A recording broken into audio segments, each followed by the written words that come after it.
So yeah guys, this is pretty much my last product. If you don't notice, I probably already showed you pictures of my product. But yeah, I tried out a new design, and I think this is going to be my definite design, because I think this one has more weight and more added bonus to it, so I think it would be better for stop motions than my paper ones. And they are going to be waterproof. I'm going to use, these paints. I don't know if these can easily be washed off after they're dried, but let's find out. But I'm not going to actually throw them in the water, because he does have a paper nick, because I didn't want to use clay for the nick, because that clay would stick, and it was just too much. So yeah, those are my paints. I'll be using this blue, that white, that black, and not that black. I'll be using this type of marker to add in the webbing effect. And for the red, I'm going to be using that Art Time red paint. And oh man, the paint got all over the craft paint. So let's get, and I also used matchsticks, mini wood sticks without, the match part for the structure. So basically, I put those all together like, let me show you how I did it. So basically, I did it like that. Took two of these guys right here, took them apart and made them into that. Took another one, put that up against that.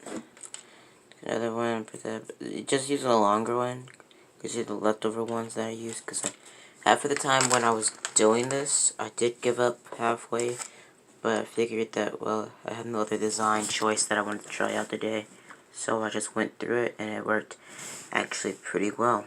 So yeah, so all you gotta do, if you have a box cutter or have like really strong scissors, mostly I prefer a box cutter if you do have one, but you can't cut the pieces where you want the articulation to be. And I didn't cut anything near the, feet. I put wire right there, so the wire is the main part of the articulation on the ankles. So yeah, so basically I put wire all around it. Then I cutted sections where the articulation is supposed to be, so the wire would take place where that gap was, so it would get the, movement and articulation. So that's how it moves around. So after you do that, you would have to add wire. Actually, to be honest, I didn't even add sticks to the top half. It's no sticks right here. It's just pure wire for the arms. For the legs, you need more foundation, so I used, the matchsticks. So the waist, the matchsticks.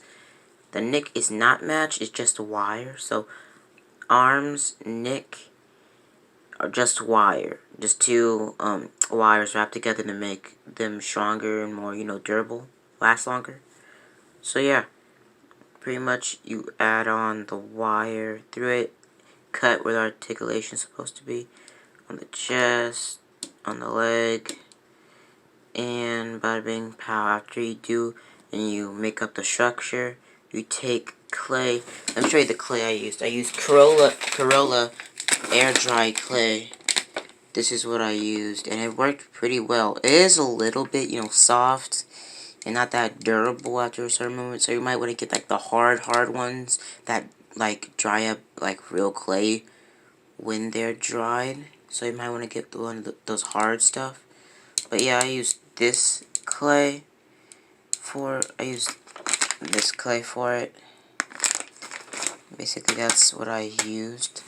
So I'll come back with the next video, part 2, and show you the finished product when it's all painted and the webbing and all the effects are added. And I was gonna add another head effect, another headpiece, but I think I got the head sculpt pretty well. Focus. Yeah, I think I got the head sculpt pretty well. I went for the ultimate Spider-Man design, I went for it being like really, round, and I sculpted the eyes.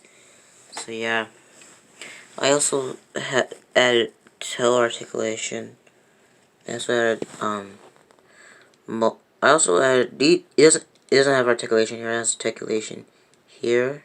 This is just for the the socks that Spider-Man puts on. That's for the wrist articulation. That's just for the gloves. And I added pretty much markings where the gloves and the main part and the boots are. For the rest of it, it's pretty much simple. So yeah, so I use this clay. If you don't want to reinforce the clay, just use the harder version of Corolla clay. But yeah, this is pretty cheap. You can find this on Target and Walmart. And yeah, you can find this at Target in the art section or the school section. It's really easy to get. And I got like a bunch of packs of it, like a lot. I got like 3 packs.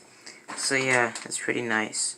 Use the white so you can paint it, but if you don't want to paint it, you just want to, if you're making a Spider-Man of your own, you don't want to paint it, or it's just a bland color, you can make other figures out of this, like characters that you make up yourselves, and I will be updating a character that I made up myself.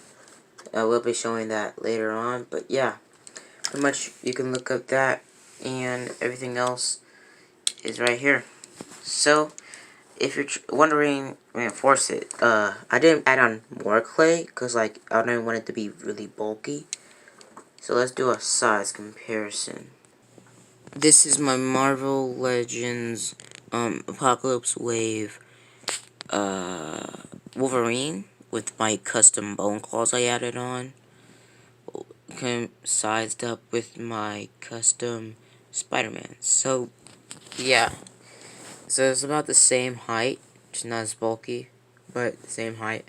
This guy has really good articulation, but I'll show you the articulation in part 2 of when I show you the finishing product with all the paint added on it. So yeah, see you guys later, and wait for part 2.